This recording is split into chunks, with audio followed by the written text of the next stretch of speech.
Hey everybody, it's Emily, the Crazy Worm Lady. I'm here today with the African night crawlers. Wanted to see how they did with that watermelon feeding that we gave them.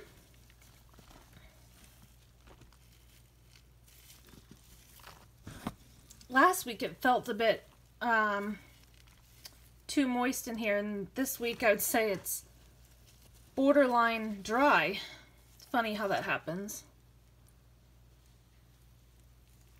But as you can see, we still have some worms in here. Just gotta find where they're all hanging out.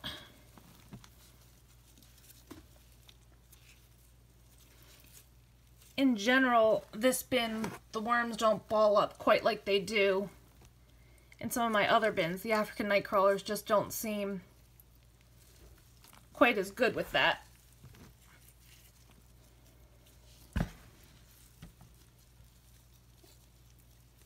Here's some melon skins down here, and ooh, yeah, I think this is where my melon skins must be, because there is a little bit of a ball of worms.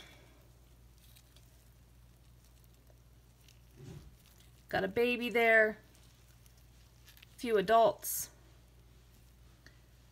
They're looking really nice.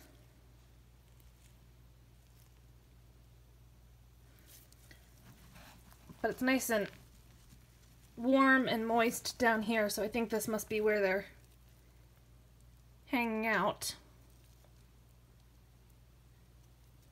You can see some of those little purple flashes that they give us.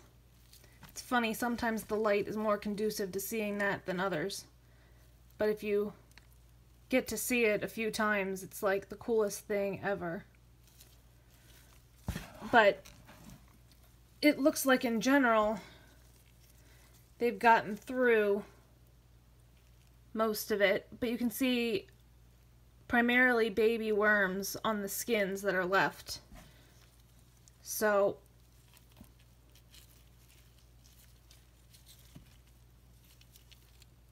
these guys appear to be doing well. So let me turn some of this up a little bit more.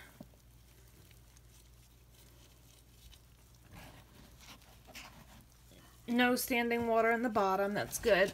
There's some cardboard I have down here that I put down to soak it up, and it seems like it did the trick. Dig a little bit deeper down here. But these guys just make incredibly fast work of the scraps.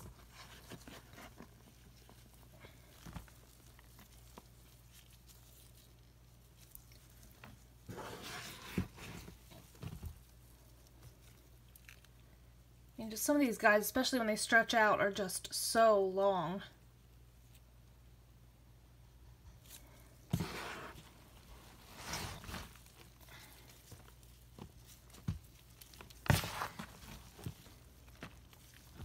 Corn cob is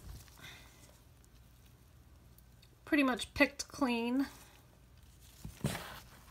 As we know, that'll be in here for a long time, but that doesn't bother me.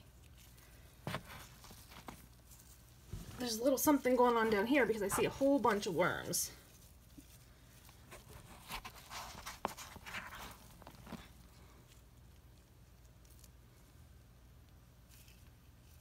I'm not sure what was attracting them down there, but they certainly do seem happy over there. Sometimes just these corners in general, they stay nice and moist, and so the worms tend to congregate in those kind of areas.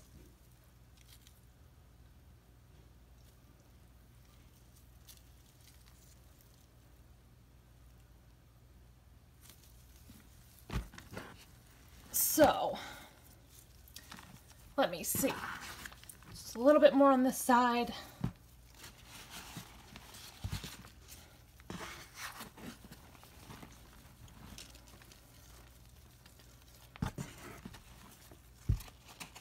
There's not any one area over here that seems more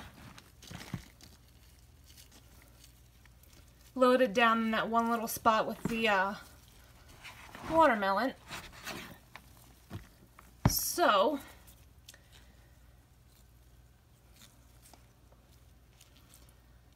I think that being said, I'm going to get these guys fed up. I have a really good deal of coffee grounds that I haven't been using.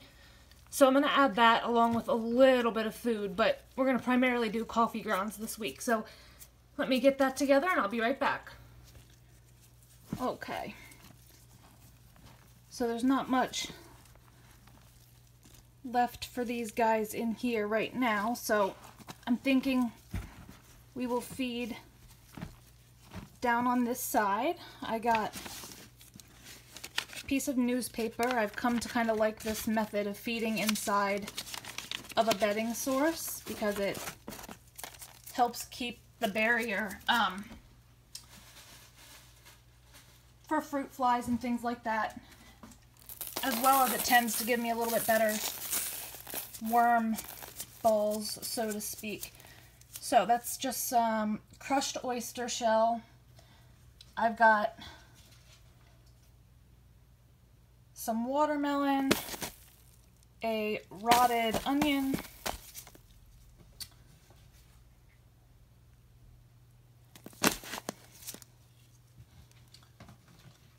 some spinach, it looks like,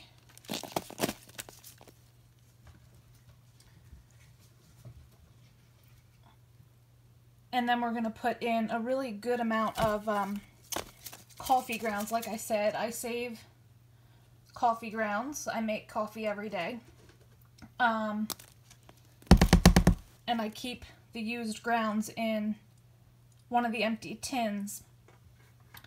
The good thing about the coffee grounds is even if they heat up, these are the types of guys that can handle it. By far. They shouldn't heat up because they've been run through the filter. There's also some tea bags in here as well, but that's probably a couple pounds of food right there. There's a lemon down here that I had with tea, and I'm going to do another full handful of coffee grounds. So it looks like a ton, but I would be surprised if they can't handle it. They are usually quite good at that. So I'm going to take some of their existing bedding here, kind of bury this whole little pocket up well. Also encourage them to move in a little bit more quickly. This is also helping me aerate all the way down to the bottom. These deep bins, I like them, but it's hard to make sure everything stays well aerated. So turning these bins up is pretty critical to maintaining good moisture so that when it comes time to harvest, you're not having a nightmare of a time, which I've had periodically on and off with my European night crawlers as well as with these guys, just because the bins are much deeper than my other bins. So the moisture in this bin was a little bit dry, I thought, so that watermelon and the spent grounds I think will help a lot. Look at all these babies. They seem to be doing quite well. Just gonna mix this up a little bit more. Cover up this corn cob. And I am gonna leave some of this stuff just piled up high. I'll give you an aerial view here. So I'm gonna add just a handful or two of dry shredded cardboard, just because we want to continue to give them additional living space, and if it would get a little bit too damp, this will help absorb some of that moisture as well. But I think this is going to be good for today, so let me know what you think. Drop your comments below. Like this video, subscribe if you'd like some more content from me, and I'll be back with you guys next week for another update.